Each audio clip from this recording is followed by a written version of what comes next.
ذہن میں آئے گا کہ میں نے پڑھا تھا متقین کون ہوتے ہیں۔ اب بیٹا متقین کون ہیں؟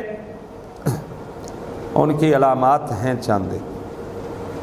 پہلی علامت اس کو ایک ایک کر کے بتائیں گے نا، پہلے اس کے ذہن میں بیٹھ جائے گا، بعد میں اس کو ادھر لے جائیں گے، ترجمہ کروائیں گے، اس کے ذہن میں ہوگی، اس کو آ جائیں گے۔ ھدی للمتقین الذین یؤمنون بالغیب۔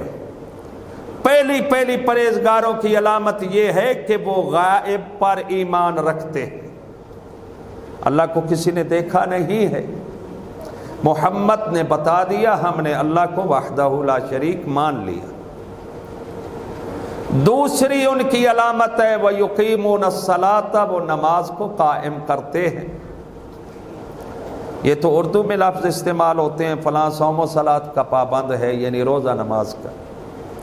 صلات کا معنی نماز ہے، صلوات جو ہے وہ جمع صلات کی ہے، لیکن اس کو آپ درود کے معنی میں لیتے ہیں، بآواز بلند صلوات جیسے آپ کہتے ہیں۔ پڑھ لیجیے۔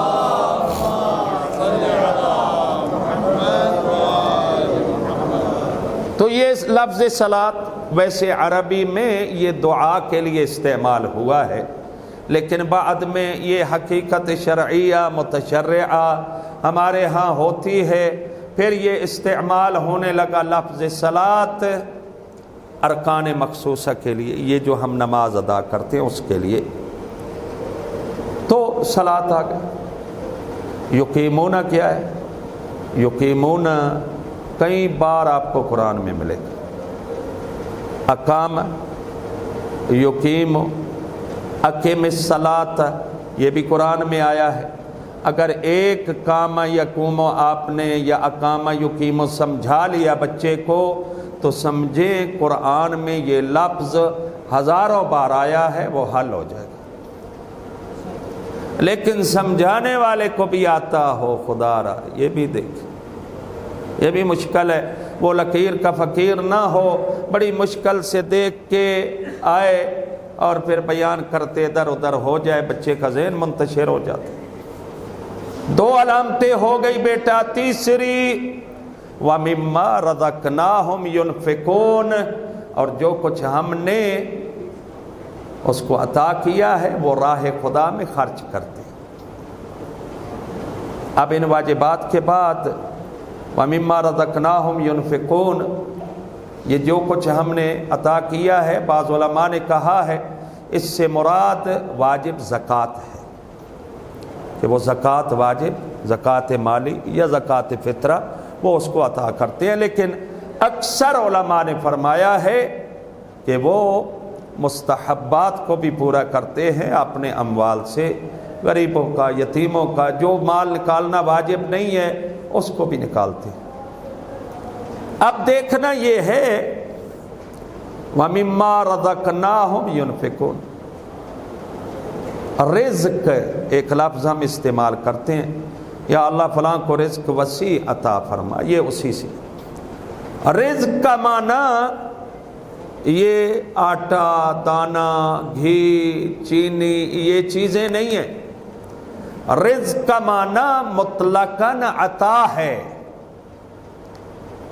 یہ گندم اللہ کی عطا ہے، آٹا اللہ کی عطا ہے، چاول اللہ کی عطا ہے، تو اس کا عربی میں عطا معنی ہے۔ اس کی مثال یہ ہے اللہم ارزقنی زیارت الحسین فی الدنیا۔ اب کیا ترجمہ کرتے ہیں؟ اے میرا اللہ مجھے زیارت حسین عطا فرما اس دنیا میں۔ اب آپ نے رزق معنی نہیں کیا، عطا کیا ہے، تو اس کا مطلب ہے رزق کا معنی عطا ہے۔ اللہم ارزقنی شفاعت الحسین فی الآخرہ، میرا اللہ مجھے شفاعت حسین نصیب فرما آخرت۔ تو یہ ایک لفظ اگر آپ مما رزقناہم ينفقون یاد کروا دیتے ہیں تو یہ آگے ينفقون ہے، انفقا ينفق انفاقا کئی بار آیا۔ نان و نفقہ آپ استعمال کرتے ہیں اردو میں، فلاں کا نان و نفقہ کس پر واجب ہے؟ جس پر واجب ہے اسی پر فطرہ بھی واجب ہے، زکوٰۃ فطرہ جو آپ دیتے۔ اگر خود نہیں استطاعت رکھتا.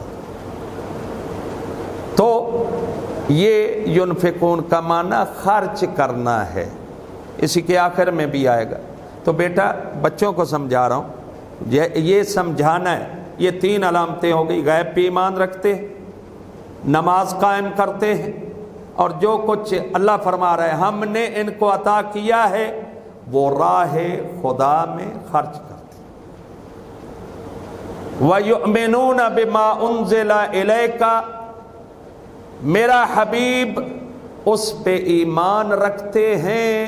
یؤمنون آمنا یؤمنو مؤمن، آپ مؤمن ہیں یعنی ایمان والے. یؤمنون ایمان رکھتے ہیں، آمنو ایمان لائے. ایسا ہے یا نہیں؟ یہ بھی آسان ہو جائے گا، کوئی مشکل نہیں. انزلہ آپ کہتے ہیں نازل، او فلاں نازل ہو پڑا، او نازل ہو گیا ہے بھائی، نویں مصیبت نازل ہو گئی. یعنی جو کچھ نازل ہوا ہے اللہ کی طرف سے اس پہ ایمان رکھتے ہیں. اور میرا حبیب جو تجھ سے پہلے نازل ہوا ہے انبیاء پر، توریت ہے، انجیل ہے، زبور ہے، صحف انبیاء ہیں، ان پہ بھی ایمان رکھتے ہیں.